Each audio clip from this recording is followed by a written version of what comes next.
ഒരു സഹാബി ഒരാൾ റസൂലുള്ളാഹി സ്വല്ലല്ലാഹു അലൈഹി വസല്ലം തങ്ങളുടെ അടുത്ത് പറഞ്ഞു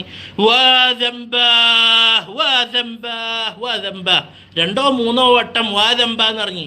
അതായത് ഞാൻ നശിച്ചു, തെറ്റുകൾ ചെയ്ത് ഇന്റെ തെറ്റുകൾ കൊണ്ട് ഞാൻ നശിച്ചു, എന്ത് വല്ലാത്ത അവസ്ഥയായി. അതാണ് ആ വാദംബന്റെ അർത്ഥം. അങ്ങനെയാണ്, നാശത്തിൽ ഞാൻ കലാശിച്ചു, തെറ്റാണ് ഞാൻ ചെയ്തത്, ആ തെറ്റുകൾ ഇന്നെ നശിപ്പിക്കാണ് റബ്ബേ. അതായത് വല്ലാത്ത അവസ്ഥയായിട്ടാണ് റസൂലിന്റെ അടുത്ത് വന്നത് സല്ലല്ലാഹു അലൈഹി വസല്ലം. എന്താ പറഞ്ഞത്? വാദംബ രണ്ടോ മൂന്നോ വട്ടം എന്ന് പറഞ്ഞു.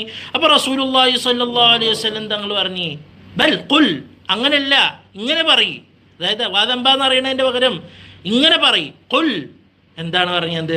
അല്ലാഹുമ്മ മഗ്ഫിറതുക ഔസഉ മിൻ ദുനൂബി വറഹ്മതുക അർജാ ഇൻദി മിൻ അമലി. അല്ലാഹുമ്മ, ചില റിവായത്തിൽ റബ്ബി, അല്ലാഹുമ്മ എന്ന് വന്നിട്ടുണ്ട്, റബ്ബി എന്ന് വന്നിട്ടുണ്ട്. അല്ലാഹുമ്മ മഗ്ഫിറതുക ഔസഉ മിൻ ദുനൂബി വറഹ്മതുക അർജാ ഇൻദി മിൻ അമലി. എന്താണ് പറഞ്ഞത്?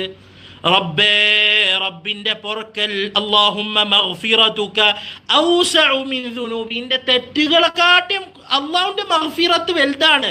അത് ഇന്റെ തെറ്റ് കൊണ്ട്, അത് തെറ്റ് അല്ലാഹുവിന്റെ അടുക്കൽക്ക് ചെറിയ തെറ്റാവട്ടെ വലിയ തെറ്റാവട്ടെ അല്ലാഹു പൊറുക്കണം വിചാരിച്ചാൽ അത് ചെറുതും വലുതുമില്ല. എന്താ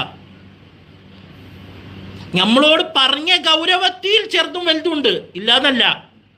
പക്ഷേ അള്ളാഹു പുറത്ത് തരണമെന്ന് വിചാരിച്ചാൽ അത് ചെറുതാവട്ടെ വലുതാവട്ടെ റബ്ബ് പുറത്ത് തരില്ല. റബ്ബിന് അതിനുള്ള കഴിവില്ല. അപ്പോൾ അതാണ് അല്ലാഹുമ്മ മഗ്ഫിറതുക ഔസഉ മിൻ ദുനൂബി വറഹ്മതുക, റബ്ബിന്റെ കാരുണ്യം, അർജാ ഇൻദി മിൻ അമലി, റബ്ബേ, റബ്ബിന്റെ കാരുണ്യം എൻ്റെ അമലിനെക്കാട്ടിയും എനിക്ക് പ്രതീക്ഷ കാരുണ്യത്തിലാണ്. റസൂലുള്ളാഹി സ്വല്ലല്ലാഹു അലൈഹി വസല്ലം തങ്ങൾ വീണ്ടും പറഞ്ഞു, വീണ്ടും പറയൂ. അപ്പോൾ വീണ്ടും സഹാബി ഫആദ, ഹദീസ് ആദ എന്ന് പറഞ്ഞ് വീണ്ടും പറഞ്ഞു, അല്ലാഹുമ്മ മഗ്ഫിറതുക ഔസഉ മിൻ ദുനൂബി വറഹ്മതുക അർജാ ഇൻദി മിൻ അമലി എന്ന് പറഞ്ഞു. മൂന്നായപ്പോൾ റസൂലുള്ളാഹി സ്വല്ലല്ലാഹു അലൈഹി വസല്ലം പറഞ്ഞു, ഖും ഖദ് ഗഫറല്ലാഹു ലക്, എണിച്ചു പോയിക്കോ, അല്ലാഹു പുറത്തുനിന്നിരിക്കുന്നു. ദുആ ഒന്നുകൂടി പറയാം.